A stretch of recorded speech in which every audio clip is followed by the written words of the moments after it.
Before a Japanese master carpenter makes a single cut, they must draw the lines of truth. What are these lines of truth, you might ask? For those familiar with Japanese carpentry, you already know. But when I started this journey, I had very little idea myself. So let me explain. In the West, we are used to milling logs and posts straight and square before we join them. In other words, we process the timber to suit our needs. In traditional Japanese carpentry, the logic changes entirely. Carpenters approach the wood with humility, shaping their techniques to follow the natural form of the timber, while at the same time creating precise joints that take full advantage of the strength of the original tree trunk.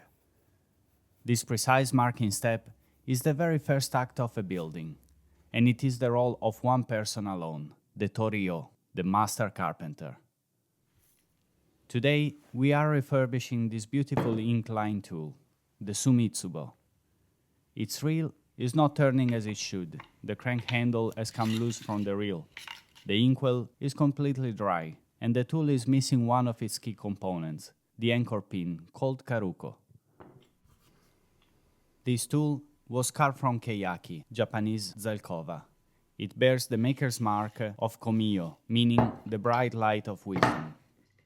In Japanese Buddhism, this is the light of the Buddha's compassion that dispels darkness and ignorance, bringing clarity to the carpenter before the first cut is made. A fitting name for the tool that draws the first line on raw timber.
To bring this tool back to life, I'm carving a new Karuko, the small hardwood anchor pin with a steel needle at its tip.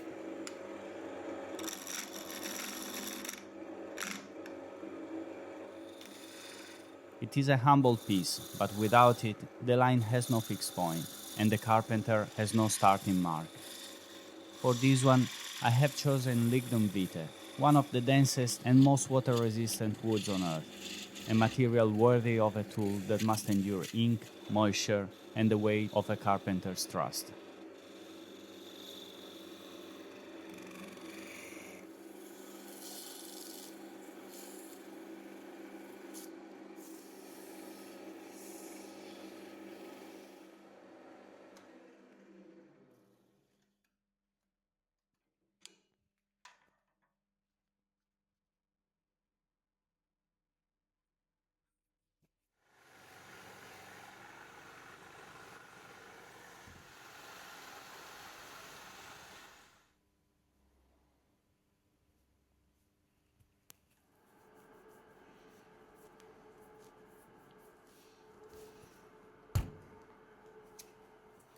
And alongside the Sumitsubo, its companion tool, the Sumisashi.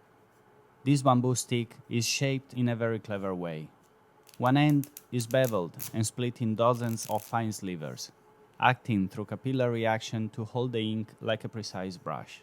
The other end is crushed and frayed to create a thick marker tip, used to write the assembly marks, the kanji characters that tell each timber where it belongs in the building. I was fortunate enough to find a vintage Sumisashi in my own stash of tools, so today two old instruments are being reunited. If you haven't subscribed yet, now is the time to consider it. It's free and is the best way to support this channel and my work.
For the Inkwell, I also have sourced raw mulberry silk wadding.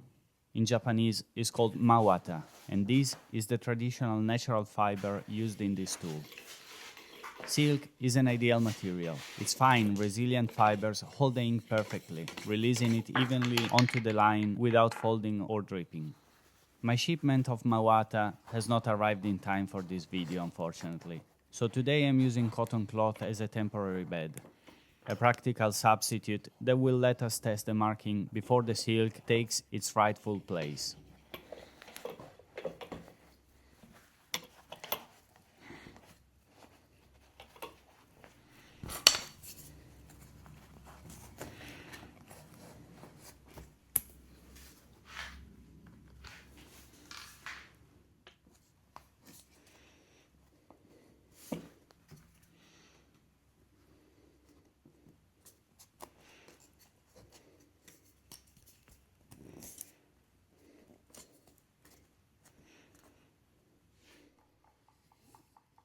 For a Japanese carpenter, using a Sumitsubo is a rite of passage, a privilege reserved only for the master.